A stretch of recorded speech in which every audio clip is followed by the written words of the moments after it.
Hello, all. Well, there has been another mass shooting in the USA, and now House Democrats are calling an emergency session to pass a package of bills and vowing to do whatever it takes to restrict your access to guns. Now, I'm hearing from members of my audience that you guys are willing to do whatever it takes to keep your access to guns, maybe even using those guns. We're going to break down what these Democrats have planned, as some Republicans are agreeing with the Democrats when it comes to grabbing your Second Amendment and shredding it up. Okay, that's a big story today. Now, if you look at the second half of this YouTube, I am going to jump into something that YouTube strictly forbids. I'm going to use code words because there's big updates on this. The Associated Press is even tackling an extremely inconvenient truth in regards to your civic duty when it comes to choosing your favorite candidate. Yeah. And the outcome of the whole Trump versus Biden. Okay, we're going to talk in code words and handle some big updates on that front. The most sacred topic a journalist could cover, yet YouTube bans it.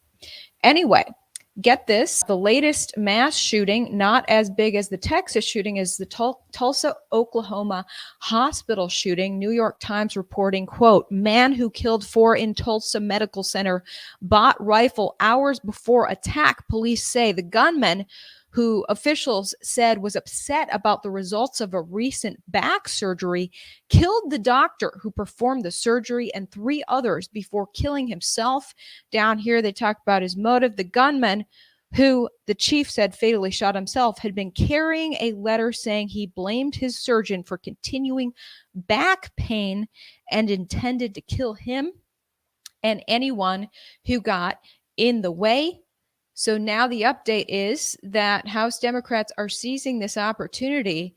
They say it's now or never to get what we've always wanted, to take away your ability to have a gun. So Fox News reporting, House Dem declares gun control will happen, even if it means abolishing the filibuster, expanding the Supreme Court. I'm going to show the soundbite from that man directly. But before we do, shout out to the sponsor of my coverage. The hottest temperatures of the year are just around the corner. This means costlier power bills for you and me. And this summer, your bill could be higher than usual because of the increased cost for materials and supplies across the board. That's why I highly recommend visiting easysummercool.com. This amazing 4-in-1 portable AC unit is a portable, easy-to-use mini air conditioner. I got mine on here. I keep mine on every day, and it makes my room ice cold. Anyone who wants to save on their power bill should have one in their room. Learn more by going to www.easysummercool.com. You'll also save 50% off with my link when you order yours today for this Father's Day. I know Dad loves to stay nice and cool on these summer days. Get him one of these with my link, 50% off, link down in the description. Let's hear from one of our lovely members of Congress. The Americans from New York voted this man in. His name is Representative Mondaire Jones. He said today that Democrats will abolish the Senate filibuster and pack the Supreme Court in order to pass more restrictions on guns as the House prepares to advance a package of gun bills next week. Here's what he said. Our lives the same as you did when you were kids, but we can't let you get away with this anymore. Enough is enough. Enough of you telling us that school shootings are a fact of life when every other country like ours has virtually ended it. Enough of you blaming mental illness and then defunding mental health care in this country. Enough of your thoughts and prayers. Enough. Enough. You will not stop us from advancing the Protecting Our Kids Act today. You will not stop us from passing it in the House next week, and you will not stop us there. If the filibuster obstructs us, we will abolish it. If the Supreme Court objects, we will expand it. And we will not rest until we have taken weapons of war out of circulation in our communities. Each and every day, we will do whatever it takes to end gun violence, whatever it takes. What we will do is not fail the children of this country the way that you have failed us. the generations of Columbine, Sandy Hook, Parkland, and Uvalde. I yield back, Madam Chair. This same week, Canada introduced legislation to freeze all handgun sales. But more concerning for us Americans is that there are multiple Republicans who are saying they're really open to banning some of these guns. Representative Kinzinger said, quote, "Look, I have opposed a ban, fairly recently. I think I'm open to a ban now." That's what he told CNN this week. Also, Republican lawmaker Representative Chris Jacobs from New York told the Buffalo News, quote, "If an assault weapons ban bill came to the floor that would ban something like an AR-15, I would vote for it." So I want to be clear, I would vote for it, he said. So I call this concerning because of the reason the Second Amendment is in place is actually to protect the citizens from the government. As horrible it is to see people hurt others with guns. If we don't have a right to bear arms, we're asking the government to hurt us en masse. And I'm about to highlight a country that experienced that great atrocity. By the way, the Second Amendment says, quote, "A well-regulated militia being necessary to the security of a free state, the right of the people to keep and bear arms shall not be infringed," end quote. Right of the people shall not be infringed. Yet our Congress that we elected, allegedly, has introduced a package of bills. Let's go over what they are. Vox.com here. House Democrats' sweeping gun control package could be even bigger. Lawmakers have a chance to send an aggressive message about measures they'd support. Quote, "As the Senate tries to find a compromise on gun control legislation, the House is moving ahead with its own package on the issue, starting with an emergency markup this week. Also, lawmakers are currently on recess. The House Judiciary Committee returned Thursday for an urgent session focused on multiple bills intended to address the age limit for purchasing guns, the sale of large capacity magazines, and firearm storage. Following the markup, these bills could be ready for a floor vote as soon as next week.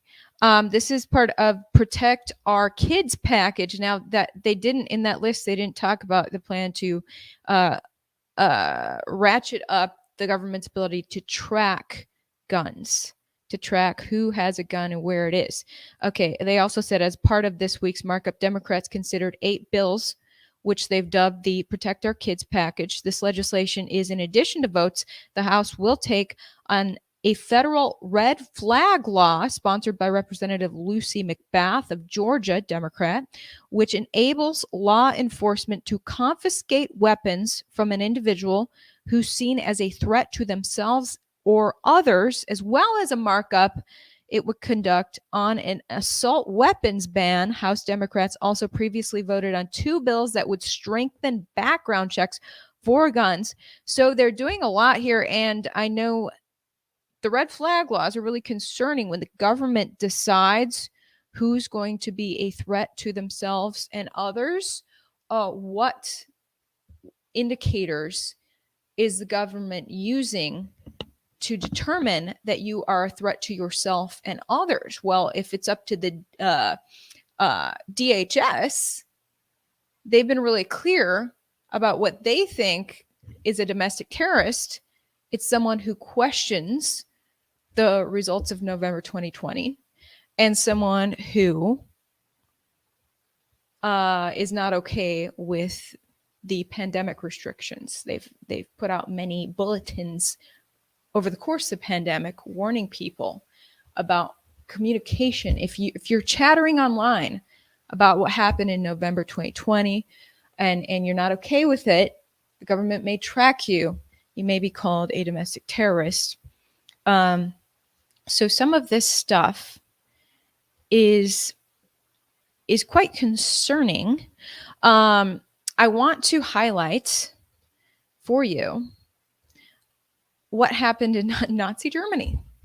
Nazi Germany had a gun ban before Hitler stripped away everyone's rights. A lot of people don't realize that. And, don't take my word for it. Let's listen to an actual Holocaust survivor and her memory of what happened. This is Kitty Worthman. She was actually an Austrian, and she was 12 years old in Austria when Hitler took over Austria. Hitler is actually Austrian. Austrians speak German. It's right next to Germany. Anyway, so as she recalls, Hitler didn't come in with guns ablazing. Austria handed over its sovereignty to Hitler because Hitler was this charming politician at the time. People were like, wow, we just love his spirit. We want to be a part of this, they said. And so Austrians had no clue that he had already established concentration camps, that he was building concentration camps. Austrians just said, wow, I think he's doing good things. He seems like he's doing good things. So they handed over their sovereignty to him. Next thing they know, Hitler is taking their guns. So Kitty recalls this now in her old age. This was actually in 2013 that she spoke. I'm not sure if she's still alive, but here's what she said. We also had gun control. The government said that children were playing with guns, and we had hunting accidents, people accidentally shooting each other, and we had criminals again, murderers. The only way that they could track the murderer was by the serial number of the gun. So bring your gun to the police station, then we can register the serial number and we can track the criminal. And we thought that was a good idea. Mm-hmm. So gladly we did that. Not long afterwards, they said no, it did not help. We could not track all the criminals. The best way to have no more crimes and no more people getting hurt, bring your guns to the police station, and they already know who had guns because we registered our guns. Keep your guns and buy more guns and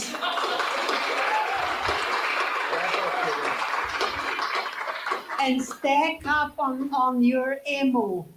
A gun is no good if you don't have any ammo. Dictatorship did not happen overnight. It took 5 years, from 1938 until 1943, we had a full-blown dictatorship. Had we kept our guns, we would have fought a bloody battle to the last men and women to keep our freedom. But we had no guns. A classic example is in Switzerland, it is law that everybody has to have a gun. And Hitler took every country in Europe except Switzerland. And Switzerland did not have a war for more than 600 years. Hitler never tackled Switzerland. So keep your guns. Keep your guns. So that's a great speech, by the way. Link down in description for the whole speech by Kitty. She also talks about how health officials would come to parents' doors if your kid was determined to, not have a high enough IQ. How health officials would be like, "Hey, do you want to? We want to give your kid access to this education camp. Go learn to be educated with other kids since their IQ is not high enough." The parents are like, "Oh, awesome. That sounds great." Next thing they know, a little later on, the health official would send a memo saying, "We are so sorry, regretful to tell you, but your child died a peaceful natural death." Yeah, that's how sneaky the German, the Nazi government was. They were exterminating these kids who didn't have a high enough IQ. But of course, the health official's never going to straight up say that. That way, the parent submits their kid. So just don't be so trusting of the government. And people are like, "Well, that was Nazi Germany. Nazi Germany is never going to happen again." Well, maybe if we keep our guns, it won't happen again, according to Kitty. Now, of course, PolitiFact is fact checking any claims that talk about gun control in Germany that led to the Nazi regime. Here's PolitiFact fact checking away. Their headline: No gun control regulation in Nazi Germany did not help advance the Holocaust. And they go into this big breakdown, but what they end up doing is literally corroborating what Kitty just said.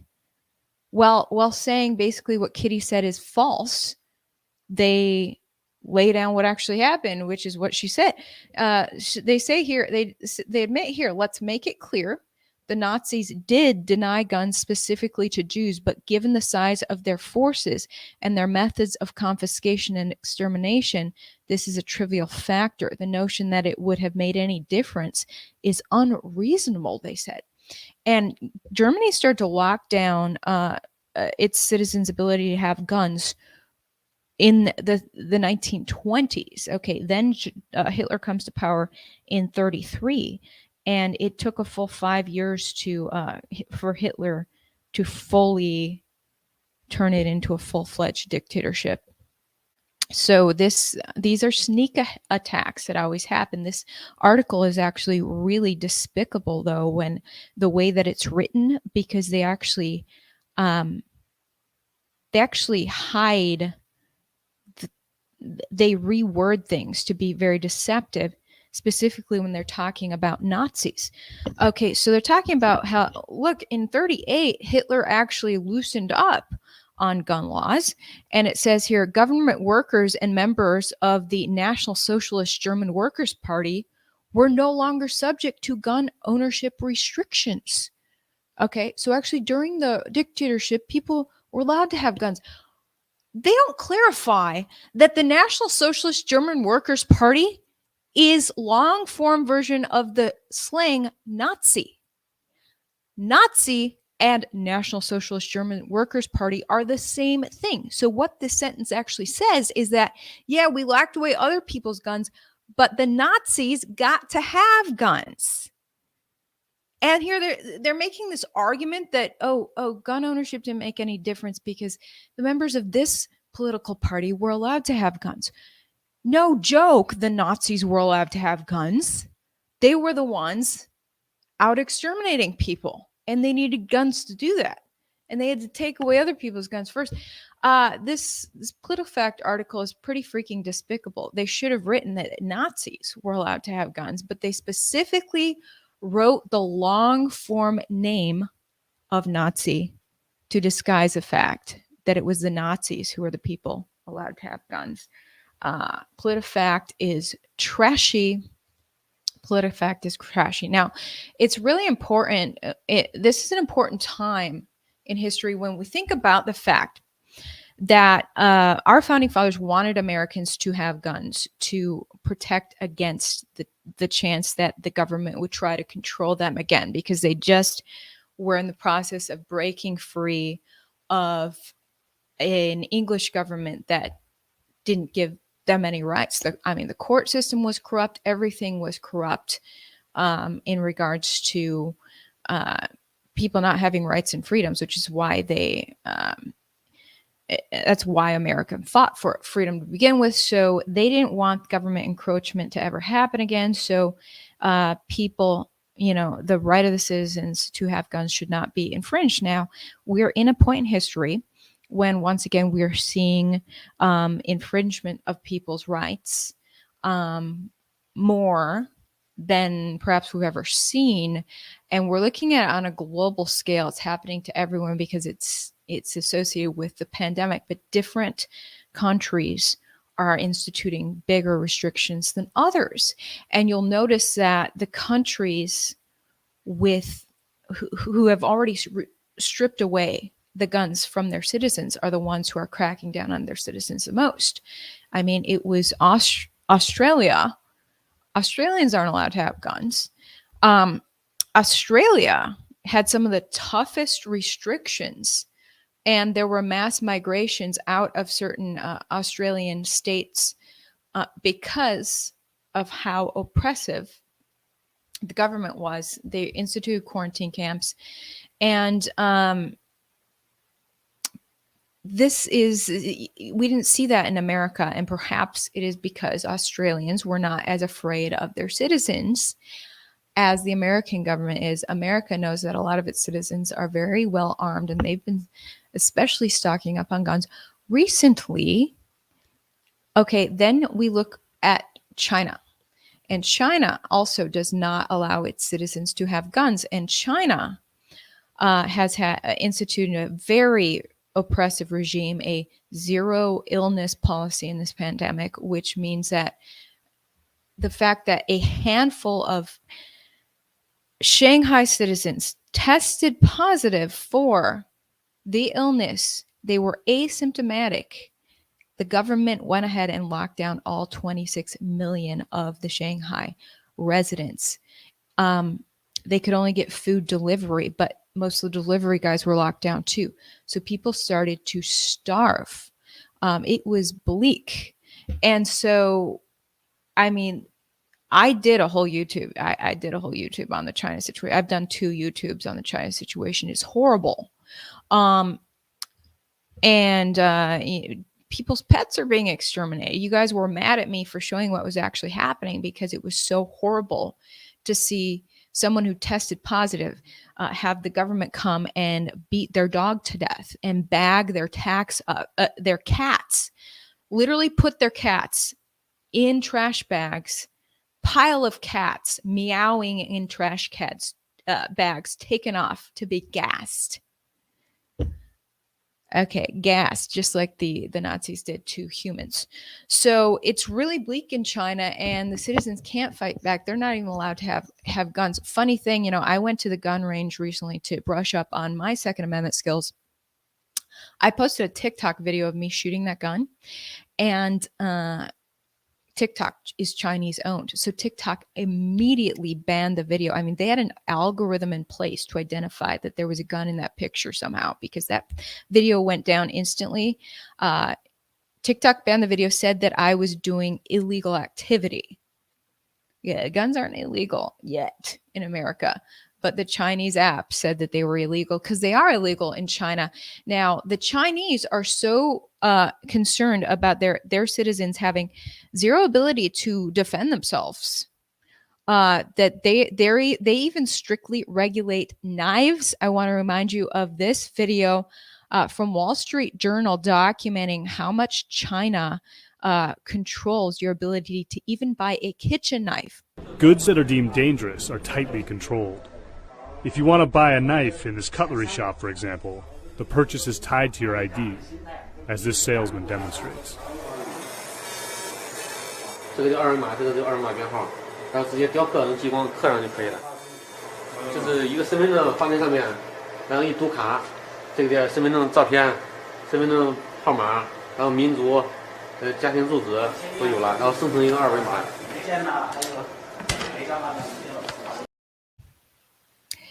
Yeah. So I'm just saying that I think we got to look at how our founding fathers put that Second Amendment in place to protect us from the government. And in a time, it's just interesting that we're in a time when we just saw the government's attempt to control us more than perhaps they've ever done. I don't know if the U.S. government has ever, forced businesses to close en masse, forced people to stay in their houses, and granted, most of those restrictions went away. There are still tight restrictions on who can come into our country based on whether they've had the needle. And at the same time, we have Biden talking about, Biden is looking into his looking glass and straight up saying that there are going to be 100,000 new cases of the illness this fall. Okay. He's still gearing up to get more needles in the arm. He's pushing for billions more in legislation to hand that money over to his pharmaceutical buddies to get more needles because he's predicting more variants. And it's very clear. When we just heard World Economic Forum last week, I played the sound bites from the top pharmaceutical guys saying, we're just basically gearing up here. And they're like, oh, we will have more pandemics in the future, and we need to deal with the issue of compliance. People didn't comply enough last time. Okay, literally just last week, the pharmaceutical bosses were saying this at the World Economic Forum. How do we fix compliance issues? So many people didn't comply in this past pandemic, but there will be more pandemics. So they're literally saying this. And, how can you get people to comply? Through coercion. But how do people resist coercion? With their guns. Well, now there's big legislation to take away guns. It's just an interesting timing for all of this, and it's very concerning timing. Yes, it's heartbreaking that people unnecessarily died. It's horrible. It makes me want to go practice with my gun more to defend myself. Okay. The Chinese are not able to defend themselves against the white coats right now, the white suits. Their police are dressed in head-to-toe plastic, beating their citizens and locking their citizens away. I'm reading stories written by Reuters out of China about old ladies who had a positive test, asymptomatic, but they're shipped off to the gulags, to those big white tent cities for quarantine. Next thing you know, the family gets a call a few days later. I'm so sorry, but your loved one peacefully passed away from a different condition. She was asymptomatic with the illness, but at least she didn't go on to spread the illness. But now she's dead. We're so sorry. So horrifying stories happening out of China, and these citizens can't defend themselves right now. So I want to go on now to another really important topic. Okay. Got to talk in code words, but a lot going on. Associated Press, I cannot believe Associated Press covered this inconvenient truth that has to do, I'm going to say it this way, your civic duty to choose your favorite candidate. Okay. I'm not going to use any trigger words. Civic duty to choose your favorite candidate. Turns out there are major issues. The Associated Press reporting this. I can't even show you this article because it's got trigger words.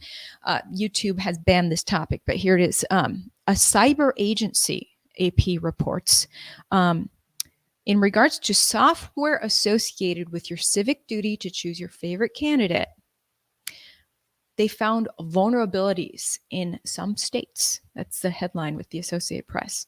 So these electronic machines associated with your civic duty from a leading vendor used in at least 16 states have software vulnerabilities that leave them susceptible to hacking if unaddressed. The nation's leading cybersecurity agency says in an advisory sent to state election officials. This is huge. The U.S. Cybersecurity and Infrastructure Agency, or CISA, CISA, just sent an advisory to all states, letting them know about these huge issues with certain machines. Okay. They said that I'm actually not sure if it's all states or if it's all 16 states that use these machines. And yes, these are, you guessed it, the Domino brand. Domino. I'm going to use all code words here because YouTube will ban me. And guys, I covered another this topic earlier. Is I guess the last. I'm currently still under a strike right now from YouTube, which means I'm at a high threat level of my entire channel getting deleted right now. But this is important stuff. I'm going to talk about it. But the reason I went under this strike to begin with YouTube is that I talked about this very topic, the most sacred topic a journalist can cover. Your civic duty to choose the candidate who's going to represent you. Okay. And I don't know what trigger words I used in covering that, because I was really careful. I didn't even show the article, careful with my words. They still zap me. So YouTube is ratcheted up on us not talking about this issue. But they said, so CISA, U.S. Cybersecurity and Infrastructure Agency, said that there is no evidence that the flaws in the Domino brand have been exploited to alter results. The advisory is based on testing by a prominent computer scientist and expert witness in a long-running lawsuit that is unrelated to the false allegations of something being stolen in November. Those allegations pushed by that stupid guy named Trump, AP basically says. So, AP's like, yeah, okay, just because they're saying there's vulnerabilities, it doesn't, it's still, any allegations are still false. So AP's like covering its butt with the narrative, but at least they're reporting this truth, which is pretty stunning. It's basically literally corroborating what everyone was saying after in mid-November of 2020. This is what everyone was saying, and AP's corroborating it here by quoting this federal agency. Now, my concern here is that this federal agency is an arm of DHS, Department of Homeland Security. CISA is under Department of Homeland Security. We all know how corrupted Department of Homeland Security is at this point. Alejandro Mayorkas, I mean, he's the one who created this disinformation board. He's the one who's putting out these bulletins saying that anyone who questions what happened in November 2020 could be, if you question it too much and you're chattering about it, you're organizing about it, we're going to call you a domestic terrorist. So the fact that it's an arm of that agency is like astounding to me. It makes me think that this is all going to get brushed, whatever they've unveiled here, it's all going to get brushed under the rug. But anyway, it goes on to say the advisory obtained by the Associated Press in advance of his expected Friday release details 9 vulnerabilities and suggests protective measures to prevent or detect their exploitation. Amid a swirl of misinformation and disinformation about your civic duty, CISA seems to be trying to walk a line between not alarming the public and stressing the need for civic duty officials to take action. Okay. CISA is saying, like, election officials, please be wary of these machines. CISA's executive director, Brandon Wales, said in a statement that, quote, states' standard civic duty security procedures would detect exploitation of these vulnerabilities and in many cases would prevent attempts entirely. Yet the advisory seems to suggest states aren't doing enough. It urges prompt mitigation measures, including both continued and enhanced, quote, defensive measures to reduce the risk of exploitation of these vulnerabilities. Those measures need to be applied ahead of every time that you go and cast your paper for your favorite candidate, the advisory says. And it's clear that's not happening. So this federal agency is literally saying that they analyze and say, these states are not doing what it takes to prevent intrusion into an electronic device that is used to count all of our choices for our favorite candidates. All right, how am I doing with all my code words? This is crazy, you guys. This is huge. And go look it up on Associated Press. I can't share you the link. YouTube forbids it. That's just one of the big updates in regards to your civic duty to choose your favorite candidate. The Atlanta County, they had a recount just the other day, this week. They recounted election results after a key primary race. Oh, did I just say? I just said one of the words I wasn't supposed to say. All right. It's all screwed up in this key Atlanta county. One of the candidates figured it out because she went. So this woman, let me give you her name. Hold on. This woman's name is Spears. Okay. So she went to vote. Okay, Michelle Long Spears is her name. She received 6,000 choices for her. People went for her 6,000 times in this key county in Georgia. But here's the thing: she goes to vote for herself, and I'm screwing up my code words. And when she goes back to check the results, it says that not a single person selected her. She got a big fat 0. You know, other candidates got like 5,000, 4,000 people going for them. She got a big fat 0. She knows that she and her husband both chose her, so she should have at least the number 2 there. But instead, she's getting 0. So she goes checks results in other precincts, and it's 0 every time. She's like, something is up, something super flawed. Sure enough, when they do the counting again by hand, the results by hand are vastly different than the results from the machine.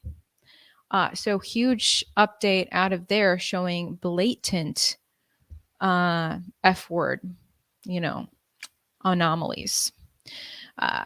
Stuff I can't even talk about on YouTube, but this is insane.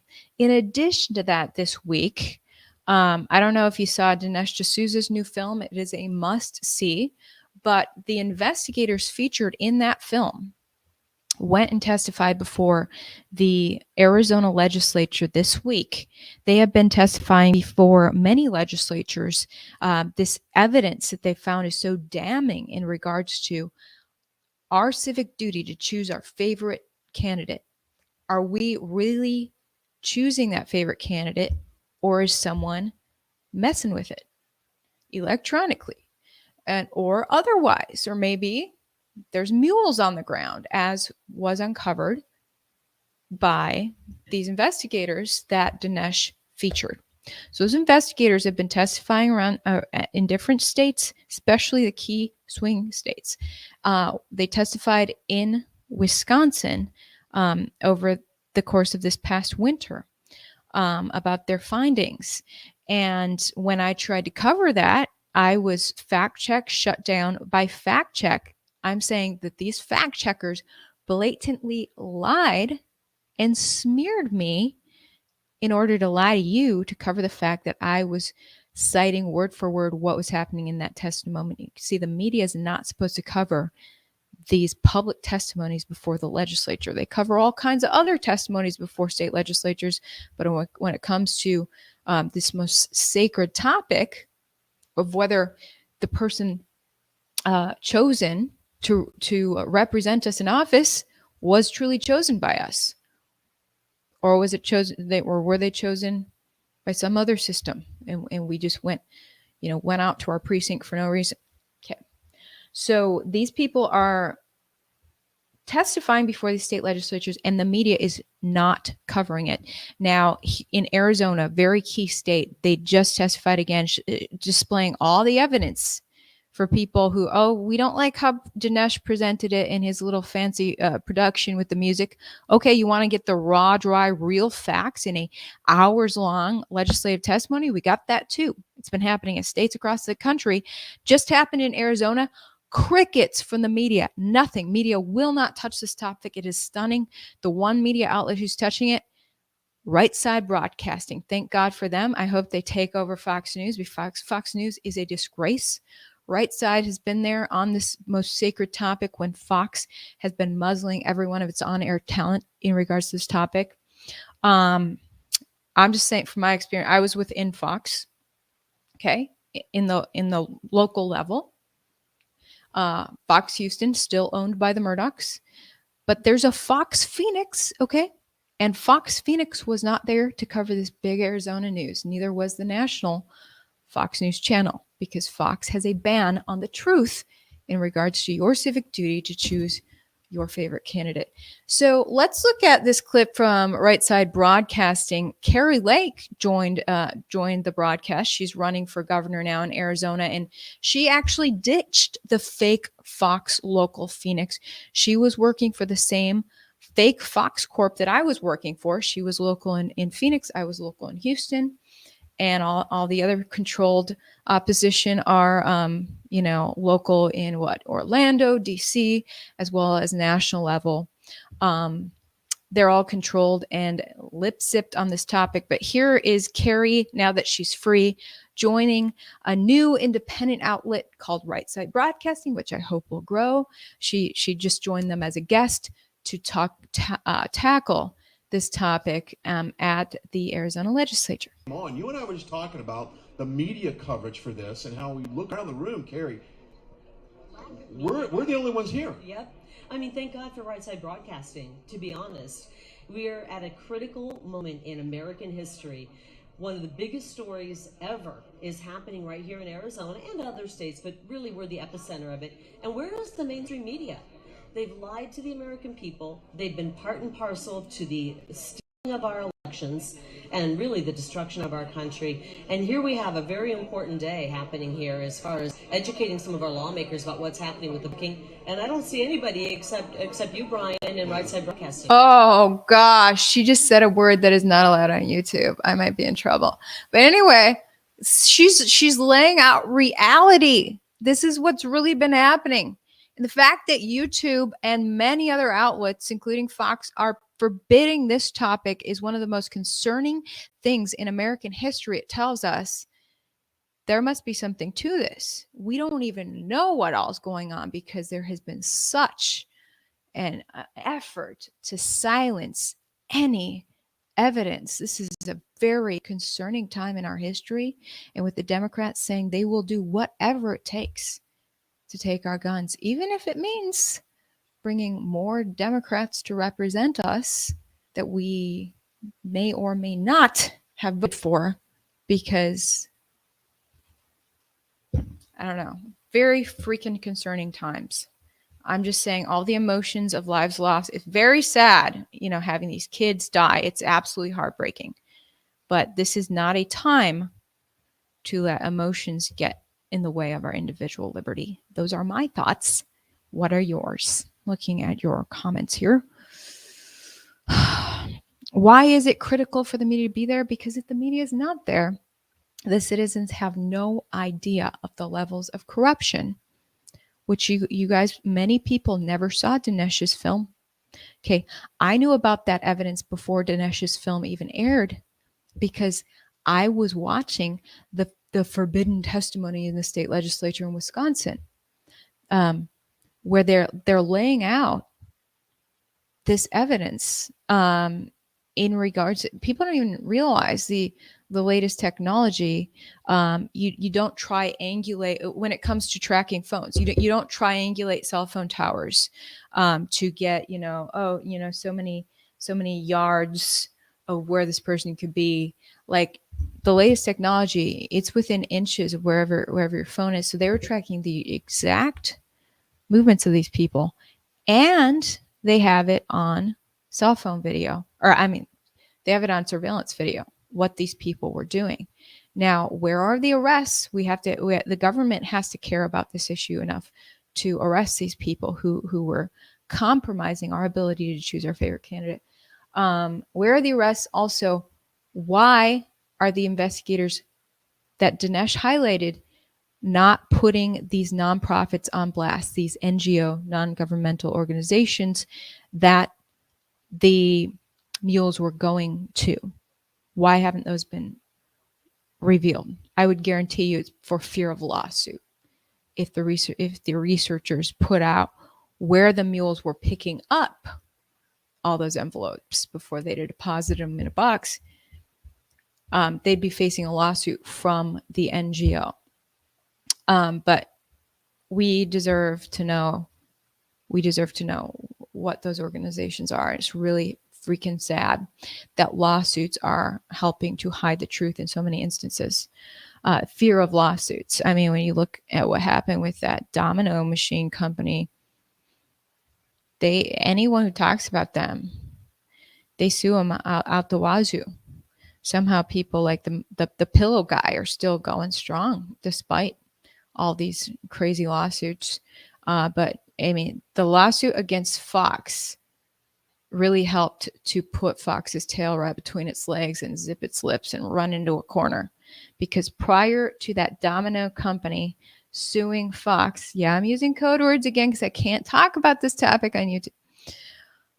Before they filed this massive lawsuit against Fox, Fox was allowing its talent to talk about the topic. The lawsuit seemed to be what really zipped Fox's lips, although to an extent, they were censoring as many of their on-air talent, including me, as possible.